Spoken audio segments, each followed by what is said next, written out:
goes on to say that it was amongst the kibbutzniks that there was the least opposition to the decision of the Zionist organization to trade with Hitler. So this myth of socialist Zionism based on the kibbutzim is exactly that. It's a myth. Because the kibbutzim, although they were collective settlements, were not engaged in any class struggle of any shape or form. On the contrary, they were created by the bourgeois Zionists as the most effective means of colonization. And Moshe Zimmerman, a professor, spoke of the practical dissociation of the institutions of the Zionist movement and the Yishuv, the Jewish community in Palestine, from militant opposition to Zionism. So from the very start, the Zionists, together with the Jewish bourgeoisie, opposed the boycott. So in Britain, you had an alliance of the Zionists and Jewish bourgeoisie and the Board of Deputies, the British Jews. It's arguable that it was precisely this alliance which led to the Jewish bourgeoisie eventually adopting Zionism as a solution to the problem of German Jews. And in 1940, the first open Zionist, Selig Brodetsky, became president of the Board of Deputies. So it took 23 years from the Balfour Declaration for that to occur.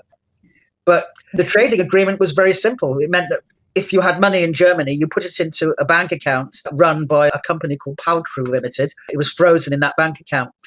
You were given £1,000 from the money you had in order to qualify for entrance to Palestine on an A certificate, which meant it wasn't part of the Labour certificates, which the British issued. You could enter automatically. And then the money that was frozen of yours in Germany was used to buy German goods, which therefore meant increasing the orders for German factories. And they were then exported to Palestine, where they were sold off.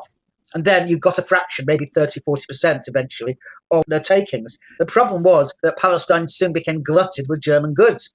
So then Haavara went further afield. It set up other companies, the Near Middle East Company, for example, which sold these goods in the Arab countries. And you had a similar company set up in Europe also to sell German goods. So the Zionists became the kind of main sales agent for Nazi Germany. Palestine was flooded with German goods at the very same time as Jews in the United States and Britain were saying, don't buy German goods. So obviously it broke the boycott. And Hitler was not slow in pointing this out, that the Jews on the one hand call for a boycott, and yet they're the ones who are trying to sell our goods and make some money. And you Gentiles are gullible enough to believe them. So, I mean, they made hay, of course, of it. There was a debate between Baris Velardek of the Jewish Labour Committee and Burl Locker of the Zionist Executive, where Velardek accused the Zionists of being the scab agent of Nazism.